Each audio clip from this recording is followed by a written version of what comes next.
দো অথবা although, but, in spite of. ঠিক আছে, ইনস্পাইট অফ। এই যে বাক্যগুলো আমরা এই যে লিঙ্কার গুলো পেলাম, ঠিক আছে, এই লিঙ্কার গুলোর মধ্যে আমরা যদি দেখি এটা কি মাথায় রাখতে হবে, এটা ব্যবহার তখনই করতে পারবো। Hello my dear student, who want to appear at the mathematical examination or appear at class 11 semester 1 2 3 or class 12 third or fourth semester. Grammar is the main fact. How we overcome the grammatical problem, I want to just teach you how to solve them. Okay, let's start. প্রশ্ন দেখো, এখানে বলেছে আমরা although, দো, but, inside of, এইগুলো ব্যবহার তখনই মাত্র করতে পারবো যদি বাক্যে কাজ বিপরীত হয়। কি হবে? কাজ বিপরীত হয়। কি হবে? বিপরীত। কাজ হতে পারে বিপরীত, আবার দোষ, গুণ, অবস্থা, এটা কি হতে হবে? বিপরীত হতে হবে। কি হবে? বিপরীত হতে হবে। যদি বিপরীত হয়, অপোজিট হয়, যদি অপোজিট হয় তবেই এই কাজগুলো আমরা দো বা অলদো, বাট অথবা ইনস্পাইট অফ, এইগুলো দিয়ে আমরা জয়েনিং করতে পারবো, নাহলে পারবো না। কিন্তু সমজাতীয় কাজ হলে এইগুলো ব্যবহার হবে না। মনে থাকবে? সমজাতীয় কাজ করে থাকলে কি করতাম? আমরা বলেছিলাম সমজাতীয় কাজ থাকলে কি করতাম? বিসাইড দিয়ে করতাম, তাই না? বিসাইডস দিয়ে করতাম আমরা। কিন্তু আমরা আগের ক্লাসে আমরা শিখেছি এটা। কিন্তু এবার আমরা শিখবো যেটা বিপরীত কাজ হলে আমরা কি কাজ করতে পারি আমরা। তো এখানে দেখো, যে এখানে কি হবে?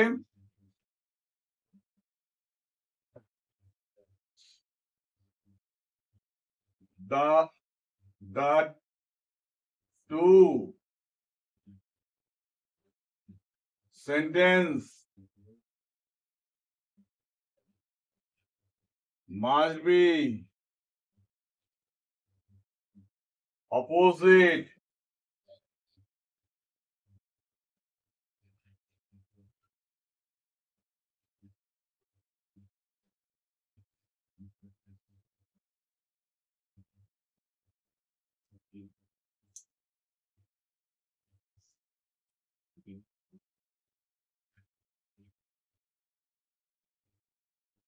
once against another. ঠিক আছে, two sentence must be opposite one against another, একে অপরের বিরুদ্ধে কাজ করতে হবে। ঠিক আছে, বিপরীত কাজ করতে হবে। এই সেন্সটা যদি কাজ করে তাহলে কিন্তু আমরা করব, আমরা কি এখানে এই লিঙ্কার ব্যবহার করব। এবার প্রশ্ন হলো অলদো বা দো বা বাট বা ইনস্পাইট অফ কখন ব্যবহার করব? যদি আমরা অলদো দিয়ে ব্যবহার করে থাকি বা দো ইউজ করে থাকি তাহলে এটা কি হতে পারে? বাট তাহলে কি হতে পারে? অলদো যদি ব্যবহার করি বাংলা বাক্যের মধ্যে তাহলে সেটা কি হয়ে যাবে? কমপ্লেক্স। কি হবে এটাকে? কমপ্লেক্স।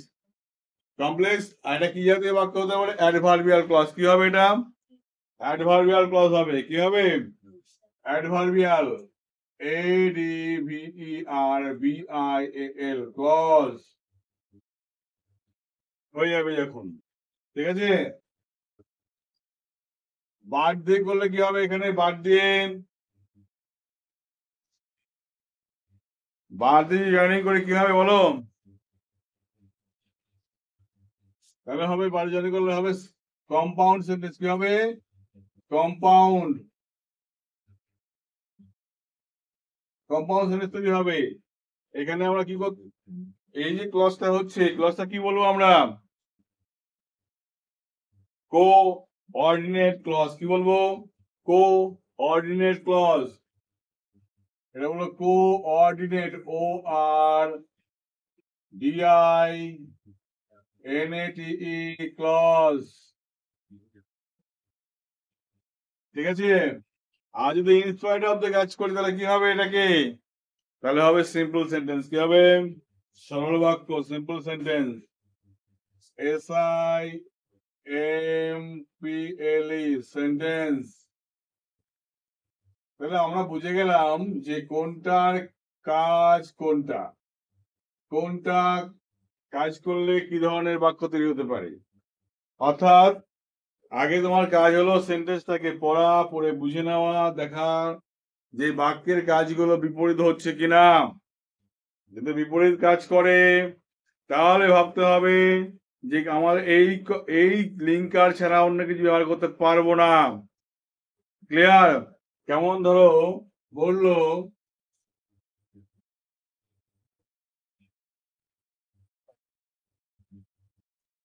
the boy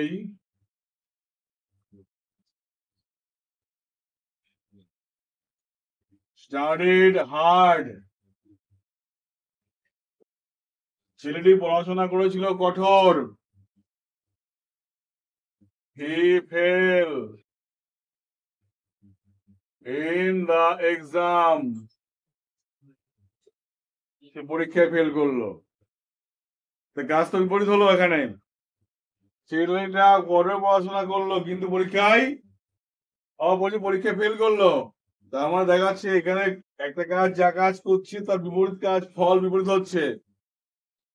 যেই কাজটা করলে ফলটা হয় বিপরীত, সেই বাক্যের লিঙ্কের কাজ করবে কি অলদো বা দো। যা করলে হবে কি অ্যাডভার্বিয়াল ক্লজ বা কমপ্লেক্স সেন্টেন্স। যদি বার্থডে করি তাহলে কি হবে কম্পাউন্ড সেন্টেন্স বা কোঅর্ডিনেট ক্লজ। ইনস্পাইট অফ করলে কি হবে সিম্পল সেন্টেন্স। কি হতে পারে দেখো এখানে, তাহলে দোটা ব্যবহার করা বাক্যের মধ্যে সহজ কাজ।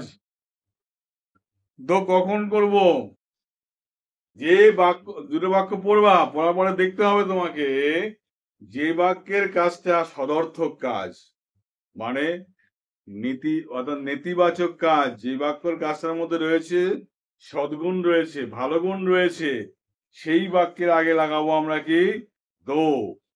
আর যেই বাক্যের কাজটা নেগেটিভ কাজ, ব্যর্থমূলক কাজ, খারাপ কাজ হচ্ছে, সেই বাক্যটা লাস্টে লিখবো আমরা। মনে থাকবে? আর দুই বাক্যের মাঝখানে একটা কমা দিতে হবে। যদি কমা ব্যবহার না করো তাহলে বাক্যটা কিন্তু ভুল হয়ে গেল। কেন? Here is a comma has a vital role in a sentence. Without using a comma in a sentence meaning must be unfaithful. ওকে, সুতরাং তোমার কি করতে হয় জায়গাটায়, তোমার দেখো এখানে যদি বলি এখানে এই যে অলদো মানে কি যদিও, মানে কি যদিও। বাট মানে কি কিন্তু। ইনস্পাইট অফ মানে বলো সত্ত্বেও। ঠিক আছে, ইনস্পাইট অফ মানে সত্ত্বেও। তাহলে একটা জিনিস শিখে গেলাম এখানে, যদি কাজ বিপরীত হয় মানে একে অপরের অপোজিট কাজ হচ্ছে, ঠিক আছে, তাহলে আমার এই তিনটে লিঙ্কার ছাড়া অন্য কিছু ভাবা যাবে না। অন্য লিঙ্কার ভাববো মানে কিন্তু আমার বাক্য ভুল অবশ্যই হবে। ঠিক আছে, এখানে যদি কেউ বিচার ব্যবহার করে ভুল হয়ে যাবে, বাক্যটা হবে না। তাহলে কি লিখতে হবে, এই বাক্যের আগে দো লাগিয়ে দাও, এখানে প্রথমে দো, তাহলে দো লিখে দাও বা অল দো। The boy studied hard, কমা যদিও ছেলেটি পড়াশোনা কঠোর করেছিল বা খুব করেছিল। এখানে কি আছে, হি ফেল ইন দা এক্সাম, সে পরীক্ষায় ফেল করলো। তাহলে এখানে কিন্তু কমার গুরুত্ব খুব গুরুত্বপূর্ণ। ঠিক আছে, a comma has a vital role in this sentence.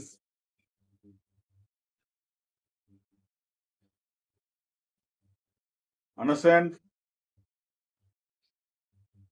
You both to understand. ভালো করে বোঝো।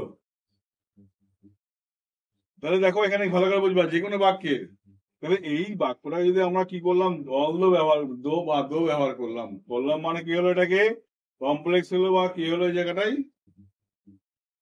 অর্থাৎ তোমার বাক্যের প্রশ্ন হতে পারে এখানে বলতেই পারে কমপ্লেক্স করো, অথবা বলতে পারে অ্যাডভার্ব ক্লজ করো, অথবা সিম্পলি বলতে পারে জয়নিং করো, অথবা বলতে পারে মেক এ সিঙ্গেল কোশ্চেন, কি মানে একটা বাক্য তৈরি করো। যাই বলুক না কেন আমার কিন্তু এই পথ ছাড়া গতি নেই। আগে দেখবো কাজটা বিপরীত মানেই এই তিনটে দিয়ে আমাকে ভাবতে হবে। ক্লিয়ার কি বললাম? এবার যদি বলি বাট, তাও কি হবে দেখো, but the boy studied hard but he fail in the exam. প্রশ্ন হলো এখানে দেখো ভালো করে, এইখানে বলেছে the boy studied hard but he fail in the exam. যদি দেখি আমরা দুটো বাক্যের কর্তা এক হয়ে যাচ্ছে, কি বললাম ভালো করে বোঝো এদিকে, দুটো বাক্যের কর্তা এক হয়ে যাচ্ছে, স্মার্ট ইংলিশে অ্যাডভান্স ইংলিশের ক্ষেত্রে কি বলা হচ্ছে, তখন কিন্তু তোমার দ্বিতীয় কর্তা, একই কর্তা কাজ করলে, একই সাবজেক্ট কাজ করলে দ্বিতীয় সাবজেক্টে বলার কোনো দরকার নেই।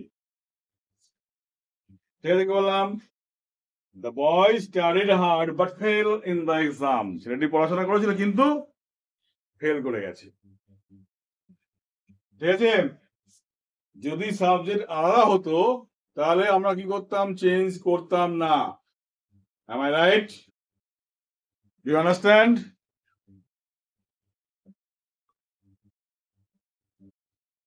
It is enough proof that if you knob your head like cow, it means that you'll never understand. You always should sound or say any signal or give any signal. Yes or no? Only nobbing. You.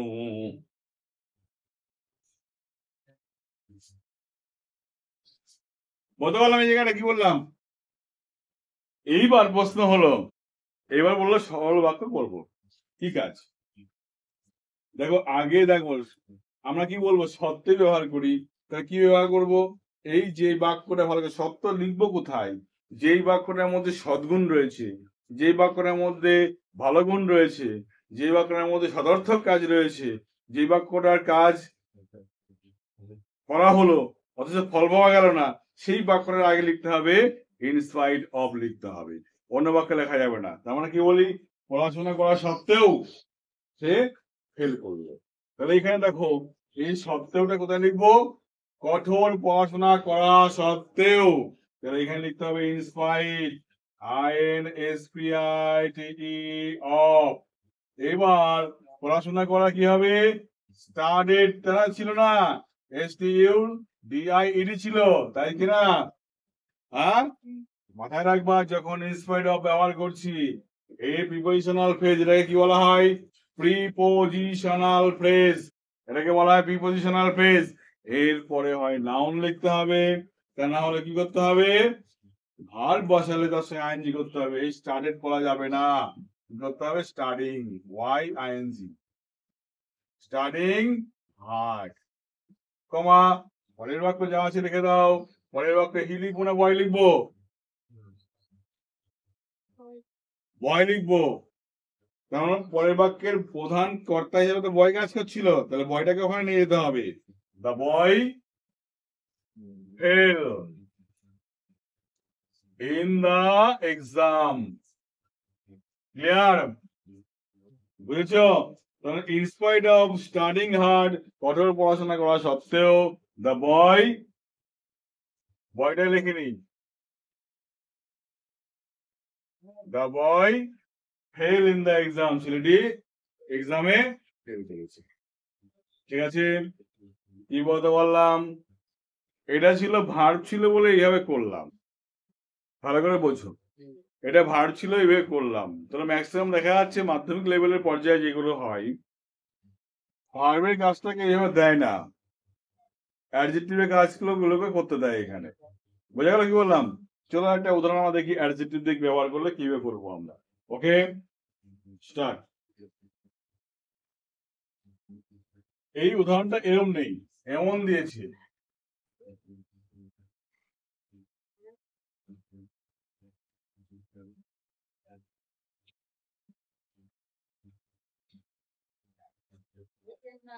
The boy is poor. He is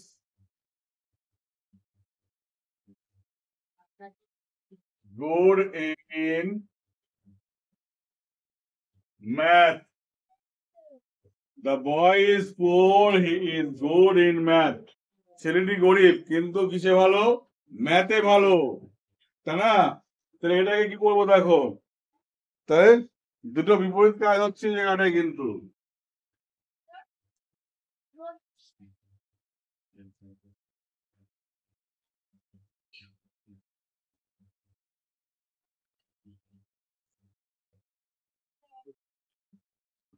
তাহলে দুটো বিপরীত কাজ কি করবো দেখো এখানে, the boy is poor, ছেলেটি গরিব, he is good in math, সে ম্যাথে ভালো। তাহলে একা দেখতে পাচ্ছি এখানে ছেলেটি গরিব কিন্তু ম্যাথে ভালো, ঠিক কিনা?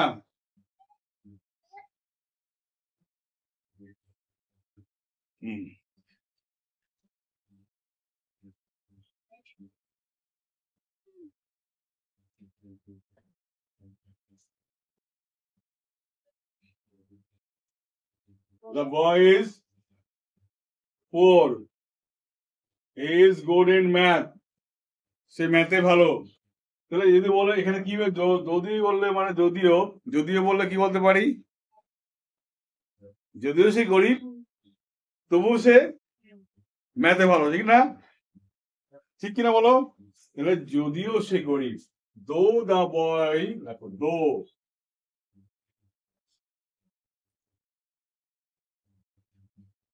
boy is poor, comma, he is good in math. ঠিক আছে, যদিও ছেলেটি গরিব তবু সে ম্যাথে খুব ভালো, যদিও। ঠিক আছে, এটা কি হলো? এটা হলো কমপ্লেক্স সেন্টেন্স, অ্যাডভার্বিয়াল ক্লজ তৈরি হয়ে গেল, যদি ব্যবহার করলাম। তার মানে কি দেখছি দেখো এখানে, বিপরীত কাজ মানেই মাথায় রাখতে হবে কি করতে হবে, দোদে কাজ করব। দো কোথায় লিখবো? চোখ কান বুঝে প্রথম বাক্যের আগে লিখে দেবো। তো চোখ কান বুঝে কোথায় লিখবো? প্রথম বাক্যের আগে দো লিখে দেবো। দুই বাক্যের মাঝখানে ফুল স্টপের জায়গায় আমরা কি ইউজ করবো? কমা লিখবো, ব্যাস কমপ্লিট। তাহলে বারটা লিখবো কোথায়? একদম চোখ কান বুঝে দুই বাক্যের মাঝখানে বার লিখে দেবো, তাহলে তো হয়ে গেল আমাদের কম্পাউন্ড। লিখে দাও এখানে, the boy is poor but he is good in math. প্রশ্ন হলো দেখো, এই ছেলেটি আর এই হি একই তো ব্যক্তি, ঠিক না? সেই ক্ষেত্রে আমরা কি করব, যদি প্রথম বাক্যে একই শব্দ থাকে পরের বাক্যে সেই শব্দগুলো ইউজ করতে হবে না। এই বাক্যে বয় তার প্রোনাউন হি ছিল, এটা লিখবো না। এই বাক্যে ইজ ছিল, পরের বাক্যে ইজ আছে, ইজটাও লিখবো না। হয়ে গেল। হ্যাঁ, প্রশ্ন যদি লিখে ফেলে কেউ, দোষ নাই, ভুল নেই, স্মার্ট হলো না। তারপরে দেখো, তাহলে এটা কি হলো? কম্পাউন্ড, তাই তো? কম্পাউন্ড তৈরি হলো। যদি দুটো কর্তা একই হয় তাহলে একটা কর্তা বাদ যাবে, প্রথম বাক্যে যা যা মিল থাকে পরের বাক্যে শেষে বাদ চলে যাবে। এটা তো বুঝলাম। এইবার দেখতে হবে আমাদেরকে এটাকে সিম্পল করবো কি করে। যদি দেখি এটা আগে দেখবো, এই যে পুয়ারটা কি অ্যাডজেক্টিভ? তো অ্যাডজেক্টিভ অর্থাৎ ইনস্পাইড অফ, দেখো বলি ইনস্পাইড অফ, এরপরে তোমরা পুয়ার লেখি হবে না, কারণ এটা পুয়ার তো অ্যাডজেক্টিভ, কখনো প্রিপোজিশনের পরে অ্যাডজেক্টিভ বসতে পারে না। কি বললাম? প্রিপোজিশনের পরে অ্যাডজেক্টিভ বসতে পারে না। তার আগে কি লাগাতে হবে? অ্যাডজেক্টিভ আসলে বিং লাগাতে হবে। কি লাগাতে হবে? Being. Instead of being poor, এইবার এই জায়গায় দা বয় লিখে দাও। The boy is good in math. Clear? এই ছিল কিন্তু আমাদের তিনটে পার্টের জয়েনিং, এই পার্টগুলো ক্লিয়ার না থাকলে মাধ্যমিক কেন, যে কোনো পরীক্ষায় কেন, বাস্তব জীবনে যখন রাইটিং সিট করতে যাব তখনও আমাদের হবে না। বুঝে গেল? আগে দেখবো বাক্যটা সদর্থক না নঙর্থক, তারপরে দেখবো বাক্যটা বিপরীত না সমাজাতীয়। সমাজাতীয় হলো এক কাজ করবে, সমাজাতীয় করলে আমরা হইন্দি কাজ করে দেবো আমরা, ঠিক আছে। আর যদি বিপরীত কাজ করে আমরা কি করবো, আমরা দো কাজ করবো। সেটা করলে দো দিয়ে করলে কি হবে, কমপ্লেক্স হয়ে যাবে। আর বাদ দিয়ে করলে হবে কম্পাউন্ড, ইনস্পায়ার্ড অফ দিয়ে করলে হবে সিম্পল। এইভাবে প্র্যাকটিসগুলো ঠিকঠাকভাবে করা যায়, আমার বিশ্বাস যে কোনো লে1 এটাকে সহজেই করতে পারবে। ওকে, সুতরাং বিশ্বাস রাখো, আর নতুন হলে সাবস্ক্রাইব করো, বন্ধুদের মধ্যে শেয়ার করো। বাই।